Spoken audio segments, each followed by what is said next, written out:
dengan tahajud, dengan taat. Maka dibutuhkan kenyamanan dalam beribadah. Sebab itu, ala bizikrillahi tatmainnul qulub. Makanya saya termasuk kiai yang setiap ngaji itu happy, seneng. Karena ini untuk kampanye, seneng dengan ngaji, dengan taat itu sudah luar biasa. Kayak apa kalau mereka senengnya kalau nunggu melakukan maksiat. Jadi termasuk bentuk perlawanan kita terhadap maksiat adalah usahakan kamu tuh bahagia, seneng dengan taat. Istiqnas billah, mu'anasah billah, farah billah, itmi'nan tumaknina billah. Sehingga ini mencukupkan kita tidak berkebutuhan maksiat. Meskipun kita ya manusia, pasti suatu saat atau sudah pernah maksiat. Serasa diceritakan lah, gue semesti. Lah orang-orang dulu itu orang yang sukses mengelola bahagia ma'allah wa billah walillah. Jika wali-wali dulu itu jadi wali itu tidak mesti karena ibadahnya banyak, itu enggak. Mereka orang yang ibadahnya itu biasa. Biasa-biasa sekali. Ulama-ulama dulu ibadahnya biasa sekali. Tapi qulubuhum ma'allah, hatinya itu ma'allah. Itu ada seorang wali itu jadi wali, Umar bin Abdul Aziz yang dikenal khamisul khulafa. Khamisul khulafa. Di luar khulafa ar-rasyidin 4, di antara yang soleh adalah siapa? Umar bin Abdul Aziz. Itu ketika mau meninggal, itu senangnya bukan main.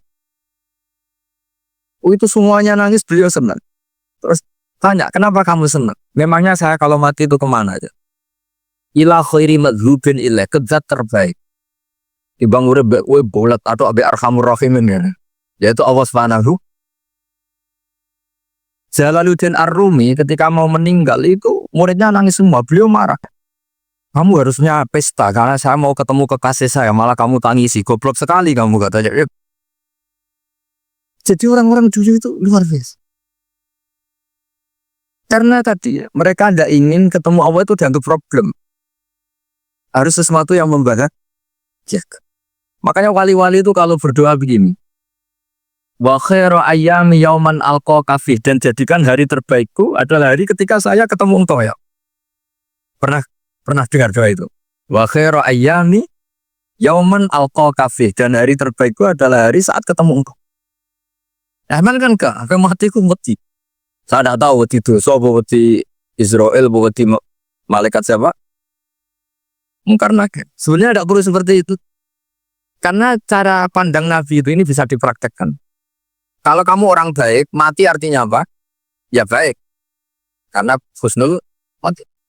Kalau kamu orang yang buruk, itu kata Nabi, anggap saja mati itu akhir dari keburukan kamu. Nah, aku urip terus, malah maksiat terus. Maka Nabi itu kalau ngajari kita berdoa gini, Allahumma ij'alil hayata ziyadatan li fi kulli khairin wal mauta rohatan li min kulli syarri. Ya Allah, kalau saya hidup, ya anggap saja ziyadah fi kulli khairin, berpotensi nambahi kebaikan. Kalau saya mati, anggap saja ini akhir dari segala keburukan. Makanya berkali-kali, makanya tradisi ulama-ulama NU, ulama-ulama pesantren, ya ada hanya NU, pokoknya ulama-ulama alim, itu kalau ada orang mati, orang nakal gitu mati, ini saya gitu, itu hadirin mesti gak terima. Wapi enang itu wakal. Tapi dipaksa sama kiainya, saya gitu, lama-lama dipaksa. Saya gitu, padahal yang hatinya kiai, wis ra iso maksiat meneh, saya gitu. Karena dengan mati berarti saya sudah tidak bisa maksiat lagi. Jadi Nabi melihat hidup dan mati itu segampang itu. Kalau al-hayata ziyadatan li fi kulli khairin wal mauta rohatan li min kulli san. Coba kita ke depan itu kan ada potensi zina, potensi korupsi, potensi maksiat. Yang bisa menghentikan potensi itu apa tuh Pak? Mati ya, udah pintar ya. Sudah maju ya, berani mati. Berani. Tapi jangan di sini ngelo panitia Anas. Artinya yang selama ini kita risau dengan kematian, dengan apa? Nabi ngajari kita tadi. Allahumma ij'alil hayata ziyadatan li fi kulli khairin wal mauta rohatan li min kulli syarr. Ya Allah, jadikan hidup ini sebagai bekal menambah kebaikan, dan suatu saat kalau saya mati, semoga itu akhir dari segala keburukan.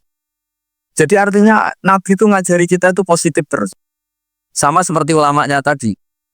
Nak lagi rukun mbek tonggo ya sanggep ae kanca kaapian. Nanengan ben ra utang tenan. Jadi pokoknya penak terus itu lho. Nak bojo lagi ngamuk alhamdulillah gak ngajak blonjo. Nak pas rukun ya alhamdulillah kalau lagi rukun. Jadi gampang semua. Makanya ada seorang alim itu ngendikan begini, ada yang tanya. Saya tuh dulu ketika kaya, teman saya sering main ke saya. Setelah saya miskin gak ada teman-teman yang ke saya. Dikira si Habib ini kebetulan orangnya Habib itu mendukung keluhan dia. Ternyata enggak. Si orang alim itu bilang gini, malah bagus toh gitu. Wes melarat duwe wong. Ya sudah kamu miskin duronya orang lain. Misalnya tukang manol di pasar atau tukang becak. Kemudian teman-teman kamu datang, malah kamu malu tuh jadi tontonan. Bagus kalau mereka lupa, pas kamu miskin gak ada yang lihat, kata cegah. Jadi apa ya, dianggap enteng saja gitu. Akhirnya orang ini gak jadi ngeluh. Selama ini kan kita ngeluh ya, ketika miskin teman-teman gak datang. Coba kalau mereka datang pas kamu buruh bikin botol di orang lain. Mantan bos buruh, malu gak? Milih datang apa enggak? Ya lah, sudah bener itu. Jadi ulama dulu itu makanya sering baca biar tahu solusi hidup. Jadi ulama dulu tuh gampang sekali melihat kehidupan itu. Gampang sekali, indah, gampang. Kebahagiaan ini pula yang harus kita latih dalam melakukan ketaatan. Tapi memang obsesi saya terbesar atau cita-cita saya terbesar memang setiap ngaji saya ingin orang mukmin semuanya itu bahagia. Dengan bahagia itu mereka tidak neko-neko ingin mencari kebahagiaan lewat jalur apa maksiat. Sehingga dalam konstitusi ulama yang ditulis di kitab-kitab usul fikih, dan itu kitab yang saya kaji, selalu saya kaji, itu membela-bela sesuatu yang mubah itu sampai luar biasa. Karena melihat mubah itu, misalnya Anda tidur itu berstatus mubah, Anda bermain catur berstatus mubah, Anda rileks sama teman jagongan semalam dengan teman rektor atau dosen atau yayasan itu, melihatnya bukan mubah tapi tarkul maksiyah. Misalnya saya semalaman asik musamarah itu jagongan malam sama Habib Doa Al-Munawwar. Itu Allah ngitungnya bukan, wah ini jagongan ngalor itu tidak penting tuh, enggak. Malam itu tidak ke dugem, tidak ke tempat maksiat. Sehingga ada ulama yang mengatakan mubah itu enggak ada. Saya ulang lagi, mubah itu enggak ada. Kan umumnya ulama membagikan wajib, ya kan, haram itu. Terus diantaranya mubah, sunat, makruh. Ada ulama yang mengatakan mubah itu enggak ada. Kenapa? Logikanya begini, isma min mubahin illa wa yatahaqqaqu bihi tarku haramimma. Karena ada mubah yang Anda lakukan kecuali saat itu pasti ditinggalkannya sebuah keharaman. Misalnya Anda sedang jagungan sama istri di luar, di rumah, asik di rumah semalaman. Mungkin bahas halal yang ringan. Mungkin lihat sinetron atau apa yang ringan. Tapi di situ terjadi Anda meninggalkan ke tempat-tempat maksiat. Sekarang ninggal maksiat itu wajib apa mubah? Wajib. Padahal Anda sedang melakukanmu. Nah, itu dicatat oleh Allah itu tarkul haram, meninggalkan keharam. Jika masyhur dalam cerita wali-wali itu, Abu Yazid yang seperti itu ibadahnya pernah tanya, ya Allah, lalu yang makomnya orang seperti saya siapa? Karena beliau semalaman ibadah terus. Sama Allah dijawab, ya yang tidur di pinggir kamu itu. Abu Yazid, loh kok bisa ya Allah? Dia kan tidur terus. Ya kan dia tidur berarti meninggalkan keharaman. Ngomong sing potongan tukang maksiat tuh apik turu apik melek kira-kira. Apik tuh. Dibang sama nak melek pola wis kuru ae kira-kira gitu. Jadi gak usah dipaksa tahajud, dipaksa qiyamul lail itu. Iya kalau qiyamul lail. Kalau dapat informasi, kesini ikut saya terus katut kan repot. Jadi perlawanan terhadap maksiat itu sebetulnya gampang dalam Islam karena tadi nggak ada sesuatu yang mubah kecuali saat dilakukan berakibat meninggalkan keharaman. Mudah sekali. Jika banyak orang jadi wali itu karena melakukan mubah. Itu ada orang jadi wali itu karena sering makan. Ya makan-makan biasa itu. Karena ketika makan, ya Allah, betapa doifnya saya. Katanya saya presiden, katanya saya rektor, saya kiai. Ternyata kalau nggak makan tuh lemes. Apa hebatnya makhluk yang bergantung makhluk yang lain, yaitu makanan. Nah karena seperti itu terus dia allaja ilallah, terus dia sungkeman ning Allah. Betapa lemahnya saya. Sebab itu ketika Quran mengkritik dan dengan tanda kutip kemungkinan Tuhannya Isa bin Maryam, itu kritiknya sederhana Quran itu. Mal masih ibnu Maryam illa rasul qad khalas min qablihi rusul wa ummuhu siddiqah kana yaqulanit ta'am. Isa itu tidak Tuhan, wong dia makan. Kamu kebayang nggak misalnya punya Tuhan, oh tadi Tuhan mampir ke rumah saya, dia lemes. Setelah tak kasih makan sehat lagi gitu. Itu kan nggak kebayang. Tapi Tuhan marung di rumah saya, lemes tak gratisin, kayaknya tidak punya uang gitu. Setelah makan, wah gairah lagi. Kebayang nggak punya Tuhan seperti itu. Sehingga Quran kalau gue jelek sederhana, karena ya kulanit. Wah. Sehingga wali-wali itu kalau makan tuh sadar lemahnya dirinya, betapa dirinya tergantung makanan. Sesuatu yang tergantung itu artinya tidak hebat, tidak Tuhan. Jadi untuk menjadi wali, untuk menjadi dapat ridhonya Allah itu sebenarnya sederhana. Termasuk ada cara jadi wali yang agak kacau, tapi ini ya benar, asal niatnya benar. Misalnya Unisula besar, ya kurang besar lagi. Kita sudah punya uang, kurang banyak uang lagi.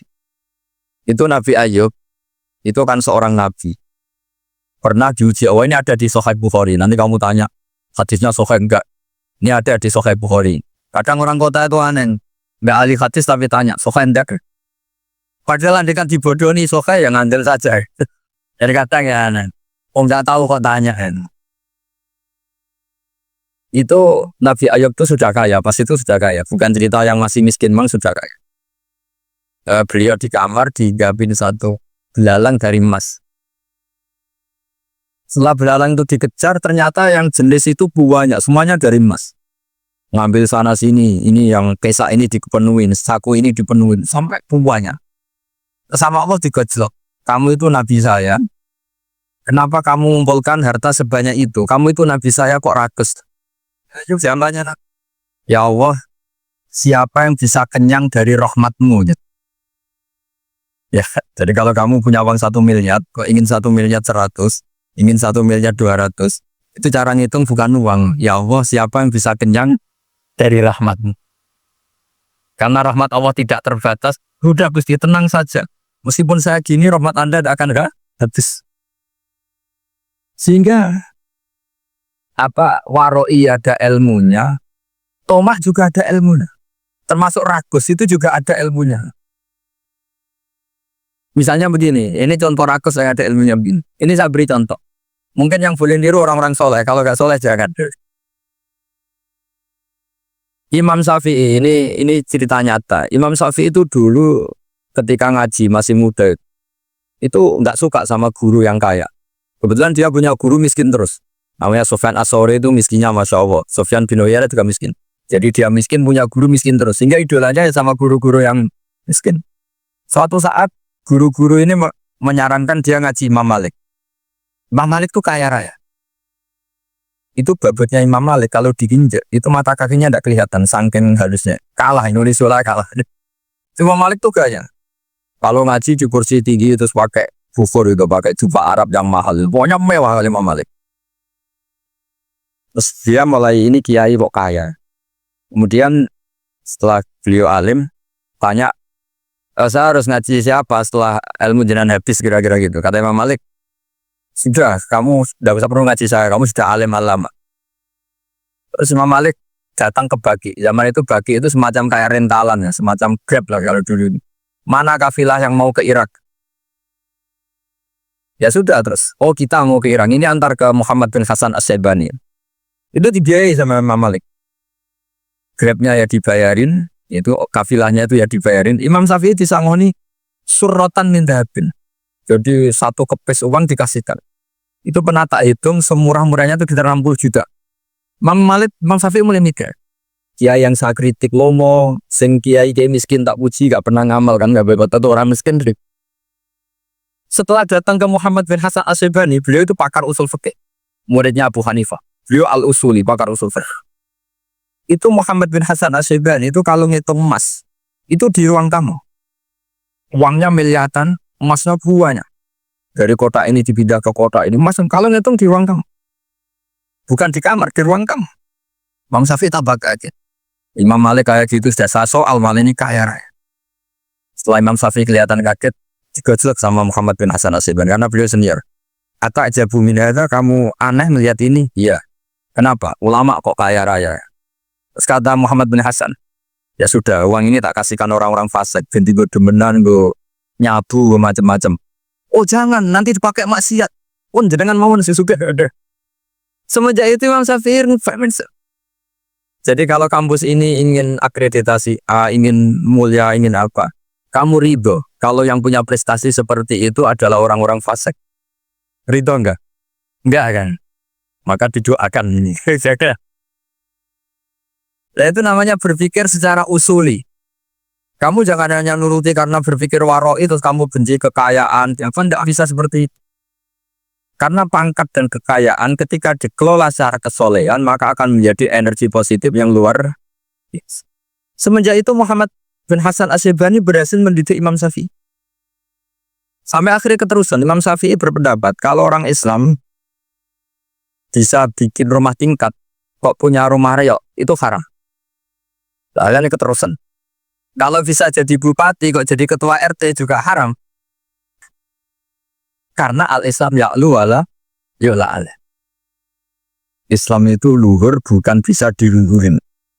Sehingga rata-rata orang Syafi'iyah termasuk kiai-kiai Indonesia itu rata-rata ya agak-agak politikus. Ya agak-agak kedonyan, mungkin sebagian kedonyan tenan gitu. Karena gak ridho gitu loh. Kalau kesempatan itu dikuasai orang fasik kemudian menjadi kekuatan maksi. Coba kalau bupati itu orang yang fasik. Kemudian programnya supaya rakyat seneng semalaman dangdutan yang purno. Supaya rakyat seneng dibolehkan dugem, dibolehkan judi. Tapi kalau yang jabat orang soleh kan ada beberapa perda yang menolak penyakit apa? Masyarakat. Jadi kamu jangan melihat bahwa kepangkatan ini hanya sebagai alat korupsi, alat otoriter. Enggak. Asal kena orang soleh, maka ini menjadi energi kesolehan atau energi positif. Sebab itu ketika Allah muji para nabi yang soleh, di antaranya disifati apa? Faqad ataina ala Ibrahim al-kitab wal hikmata, terus ayat wa atainahum mulkan azim. Dan Nabi Ibrahim dan keluarganya tak kasih kerajaan yang besar. Nah sekarang masih banyak orang yang cara pandang ngapain bikin Unisula yang gak, ngapain berambisi punya akreditasi A dan sebagainya. Menyoal seperti itu salah secara usul fikih. Karena secara usul fikih kesempatan yang baik tentu harus diperjuangkan oleh orang-orang yang soleh. Karena ini supaya jadi otoritas yang positif. Itu dulu ada latihannya. Jadi orang dulu itu gampang sekali ketika milih miskin ditanya, kenapa miskin? Saya ingin hisab saya ringan. Tapi ketika mereka kaya, yang soleh, supaya harta ini tidak dipakai orang yang nanti dipakai maksiat. Kita misalnya orang soleh kok mau pangkat, karena kita ada ridho kepangkatan itu dipegang orang maksiat, kemudian menjadi energi maksiat. Itu juga seterusnya. Maka ulama dulu itu rileks. Sampai Nawawi Al-Bantani itu nanti bisa dicek di tafsir Qul hal yastawil ladzina ya'lamuna wal ladzina la ya'lamun. Dia muji-muji ulama. Kemudian ada seorang yang agak hasud mungkin tanya begini. Hebatnya ulama itu begini-begini. Terus ditanya, tapi kenapa kita sering melihat ulama ngantri proposal di rumahnya bupati kan? Sementara bupati nggak pernah datang ke ulama ngaji ihya. Jawabannya Imam Nawawi itu unik. Ya karena ulama itu tahu gunanya uang, sehingga nyari uang untuk pondok, untuk masjid. Sementara bupatinya tidak tahu gunanya ilmu, maka tidak pernah ngaji. Ya ringan saja nih. Jadi ya sudah seperti itu. Jadi kalau ada ulama kedonyan, anggap saja karena tahu gunanya uang. Jadi kenapa ulama ngantri di kabupaten, bukan bupati ngantri di ulama? Jawabannya karena ulama tahu gunanya wah, sementara bupatinya nggak tahu gunanya ilmu.